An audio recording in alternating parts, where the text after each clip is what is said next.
Welcome to the Operate Intelligently podcast. This is Tony Butler. I'm joined by my host, Bob Bittner. Bob, how are you today? Tony, it's a beautiful day outside, and I couldn't be better. I was actually ate outside for lunch today. Can you believe it's the 16th of February, and sat outside, and it was just absolutely beautiful outside. Yeah, we were able to do that last night. We sat outside on the back porch. It was gorgeous. So today, I'm extremely excited because we have a guest with us today. We always love when we have somebody that comes in and joins us. And I'm particularly excited today because we have a gentleman by the name of Josh Peach. That's not pear, it's peach. And Josh is our own true evangelist here at Dude Solutions. And Josh goes all over the country talking and inspiring people, motivating people, and sharing the message of the Dude around the country. Josh has just created this persona about himself that has earned him the title of Evangelist. And we're just excited, Josh, for you to be here today.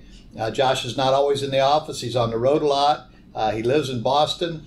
Don't hold that against him. But all you Eagle fans out there. But Josh, thanks for being here today. Thanks for having me, guys. It's great to see you. It's been a while, and congratulations to the Eagles. Game well won. Good. Well, you deserve a little congratulations, too. You've become a father since the last time we've seen you in person. Yes. Tell us about this little guy. Yeah, we've got welcomed our second son, December 11th, Chance Thomas Peach.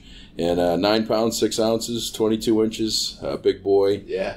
Happy, healthy, just hit 9 weeks yesterday. And last night when I was getting ready to pack up and leave, I got the first laugh that had sound with it. So he chuckled for a while. So it was great to experience. Yeah, glad you got to experience that. And as opposed to doing it on FaceTime or something, right? Absolutely. Well, Josh, wanted to talk to you a little bit today. I know you do speak a lot around the country with a lot of different organizations, particularly in our education market, but other people, and you've got a great following on LinkedIn. If you want to follow Josh on LinkedIn, you look him up. But a lot of what you do and the success that you've had is due to your positive attitude towards life and towards just being around people and inspiring people with your attitude. And just wanted to kind of dive into that a little bit today, particularly as it relates to our client base and those that listen to us, predominantly facility directors and managers and folks. But it's applicable across all areas, and that's having a positive attitude, approaching your work with a good attitude, and which makes it so much easier to have this client interaction, the customer interaction. We all have customers that we deal with today, and a lot of the outcome of that depends on our attitude as us going into it.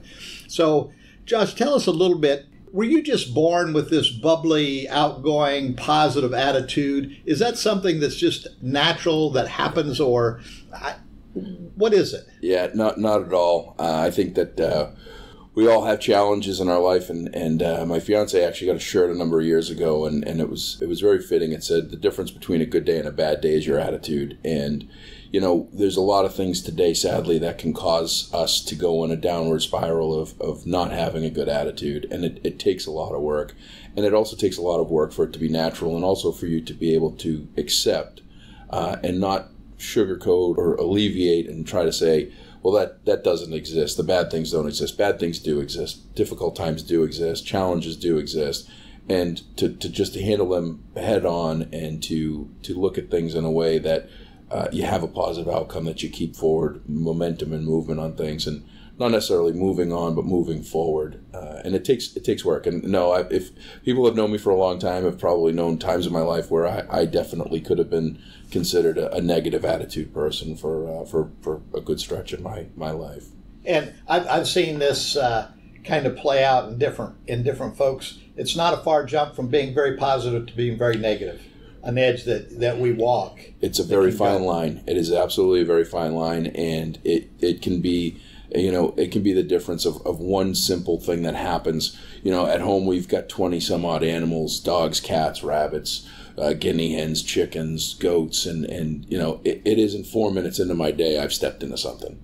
And, depending on how much stuff you step in, your day can get bad and your attitude can get to that point. And, one of the things that I found is to practice that when you get to that point, to stop. To stop and breathe and just take a moment or two to just try to reassess and realign yourself, opposed to continuing to try to forge through all the things you're stepping in. And it works most of the time.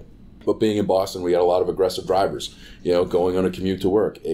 People like to throw the finger out, and getting to the point of waving to those people. And, the realization that, a lot of the people that are negative are having true challenges in their life, and they may or may not have intention to the way they are or how they're being.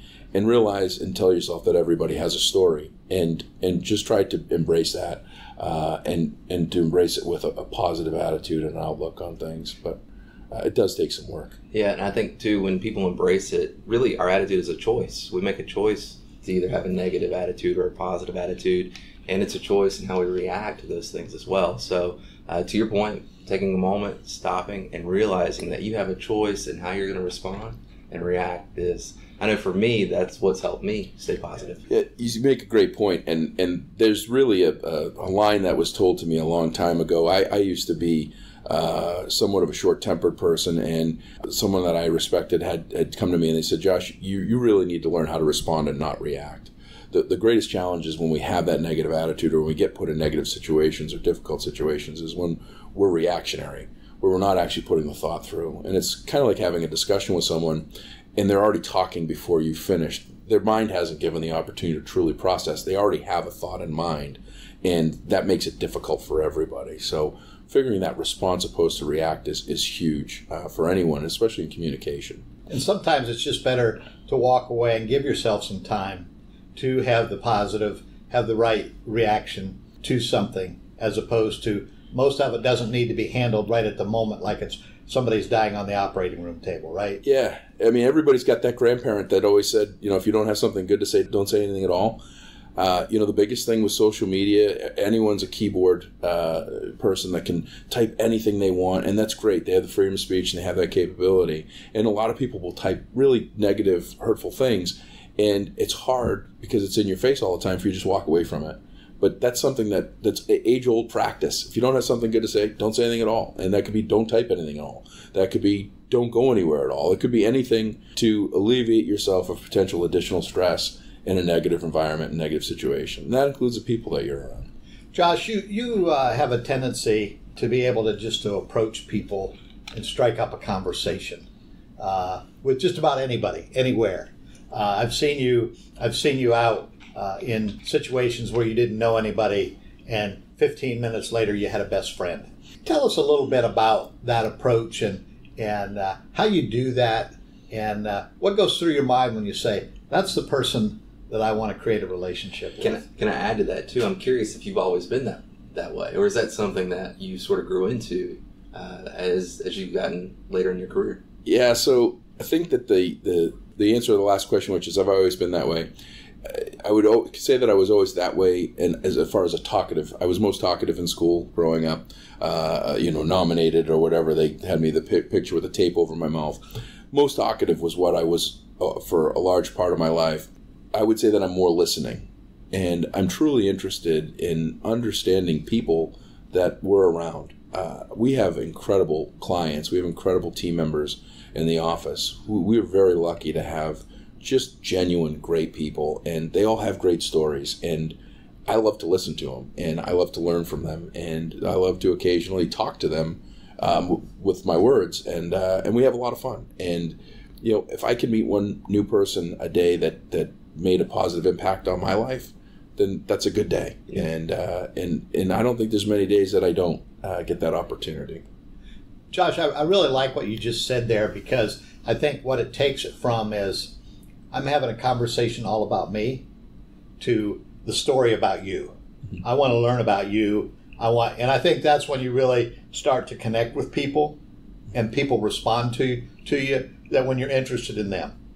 Even when they may be wrong, you're interested in them and what their story is, what has caused them to either respond or to react or just to be like that. I want to learn about you. Yeah, and it's not always positive. And, one of the things that I've learned in the last probably 10 years or so is when I really started to progress and start to evolve and also understand the idea of continuous improvement is the more people you interact with and the more opportunities that you get, the more likely that you're going to. I just talked to a group downstairs, and the best way that I can put it is every interaction that I have, I want to have one takeaway, and sometimes it's I don't ever want to. So someone might really not have anything good to say, might be negative, might not be able to come out of it, just in a downward spiral. The takeaway there is I don't ever want to be in that position, or I don't ever want to be talking in that frame, even if I think I'm being positive, and to really be mindful of what I'm saying and who I'm saying it to and how I'm saying it to the person that I'm talking to. So, even in your negative environment communications, you want to try to take something away, and it might just be I don't ever want to do that type of thing. Well, you mentioned continuous learning, and it sounds like you're practicing it. I know I try to do it in every conversation, every interaction. There's always something that we could use, we can learn, we can get better. We can continue to hone our skills of communication. And to your point, I don't ever want to be in that particular type of conversation again. Even just knowing to look out for that, and when someone starts going down that path can be beneficial if you can head it off early. Josh, we want to talk a little bit about our audience and their ability to interact with people. A lot of our listening audience, are facility managers that come in every day, and their day is so unplanned, unscheduled in most cases. They're prepared that anything could happen. They've got a plan, but that plan can be shifted in a nanosecond. And to stay positive, to stay upbeat about those changes on a daily basis, any recommendations on how you can deal with that when life is coming 5 different directions at you, and I stay positive? Yeah, a typical day for me is I spend a period of time, and it can be anywhere between 5 minutes and 30 minutes every day, where I'll either listen to motivational music. I've got a small playlist. I have a lot of books on my iPhone. I read I'll actually pick up a book and read the lines in paper. But I try to put a couple of good tagline motivational quotes in front of me that I change up fairly regularly, so that if you just see the same thing over and over again, it doesn't really it's going to resonate for a period of time, but then it's just there.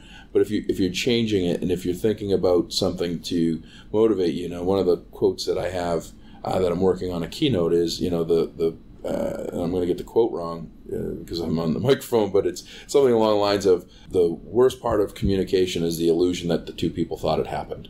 Which is we sit here and we talk, and I think that I got my result of what I wanted to get communicated to you, and you got something completely different, and we walked away, and we didn't get the result either of us had wanted or expected. So you have to watchdog yourself to ensure that you're doing everything you can to have a positive mindset.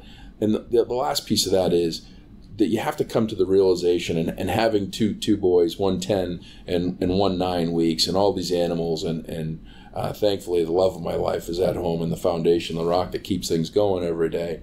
And without her, it'd be 100%. But we have to wake up every day and realize that 90 to 99% of our day is completely out of our control. That remaining 1 to 10% is how we respond to that 90 to 99%. And how we handle it. That's what we have control of. We have control of a very small, minute amount of what goes on in our day. And we have to attack that with the most positive attitude we can. Otherwise, we just drown in it. Because you're right, our clients are the greatest people in the world. They support the spaces that our kids learn in, the spaces that we live in, we earn in, manufacturing plants, and get healthy in. And, this is every facility USA. And they have a mounting list every day. When you were in the field, you had stacks of paper on your desk that you knew you'd never get to, but you tried real hard. And that can be overwhelming in itself. So just keeping that mindset of every day I'm going to wake up and I'm going to spend 5 minutes and then build it up to 10 minutes and then 15 minutes. That's going to be a reminder. And at the end of the day, something that winds down a little bit, that just gives you that reminder that, hey, I did everything I could. And building a checklist. So just pushing that a little bit further, Josh, we've always kind of pushed this mantra in the service business that the customer's always right. And the reality is the customer's not always right.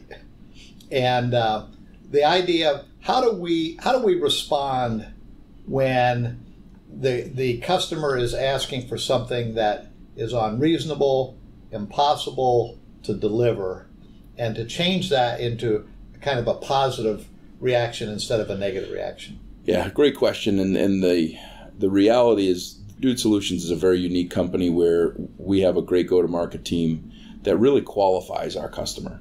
So we take the time to truly understand the client's needs and what their expectations are. There are times that the expectations may not be communicated right, or there might be something that's not completely in line.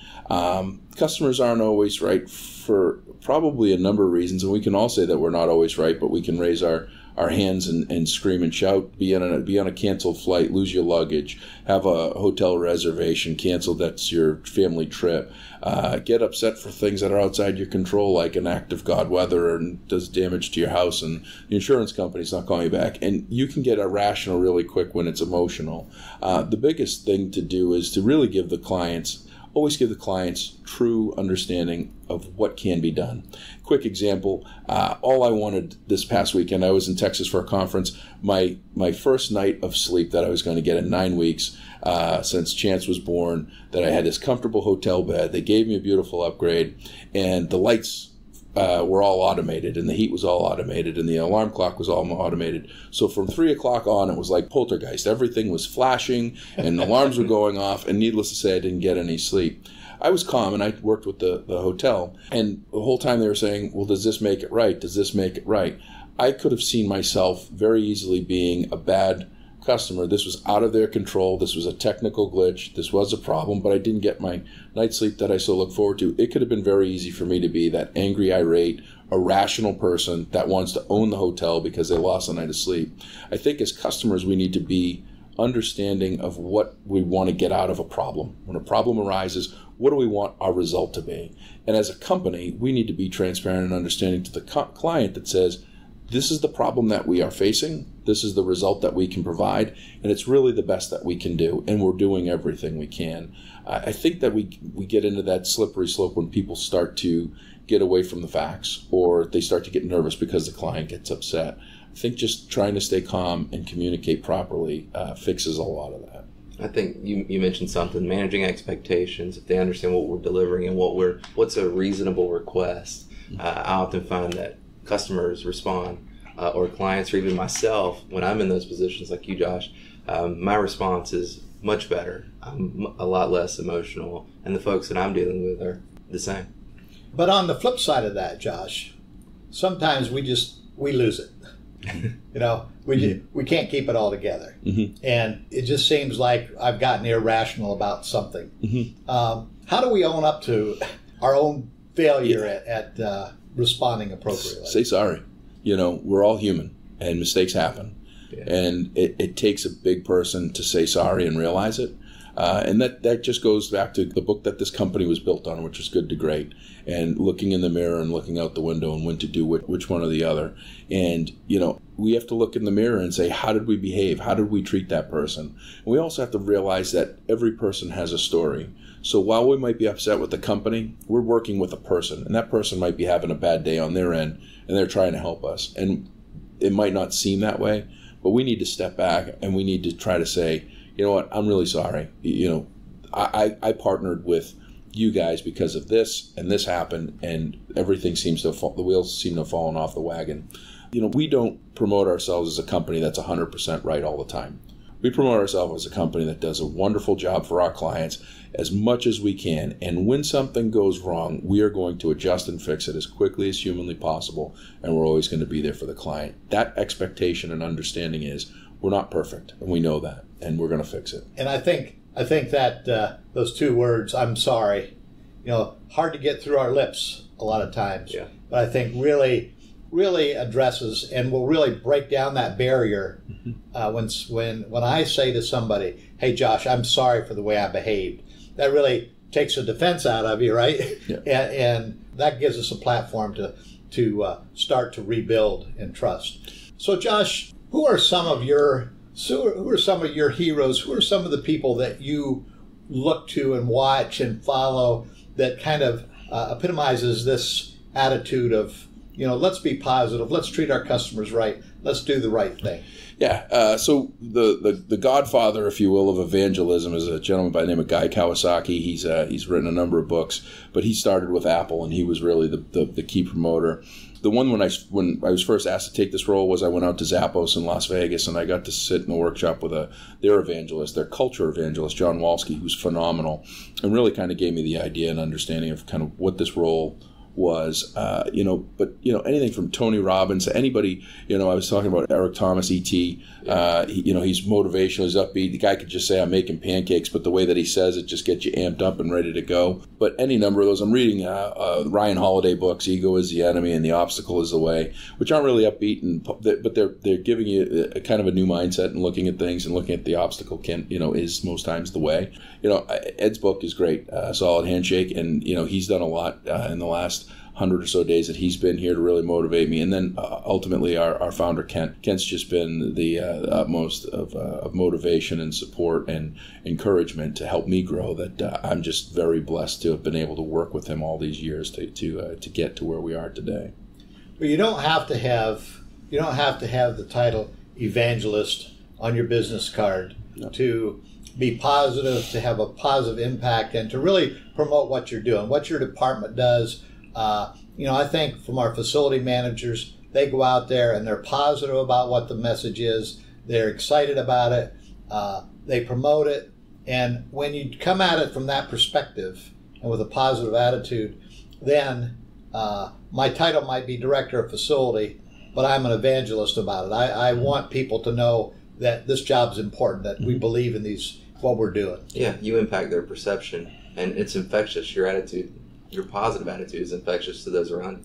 Yeah, if you get up every day and you care and you're passionate, you're an evangelist. And I've never had a title on my business card, and I've debated to put evangelist on there, but there's a lot of evangelists out there.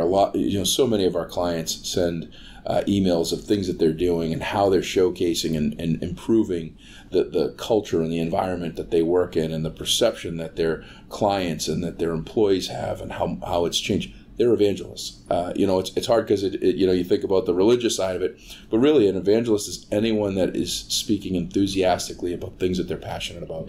So they're passionate about taking care of our facilities to keep our kids safe and clean and healthy, to get a great education. They're an evangelist of operations and maintenance for education. There's evangelists all around us, and they don't need, you're right, they don't need the title. I'm one of the lucky ones that has it as an official thing on my W-2.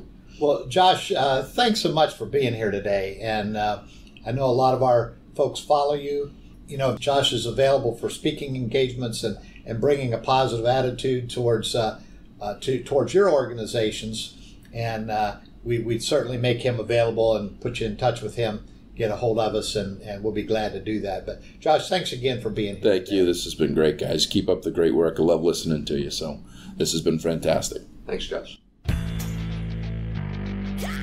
Thank you for listening to the Operate Intelligently podcast. Subscribe to us wherever you get your podcasts, leave us a review, and you can even email us at dspodcast@dudesolutions.com.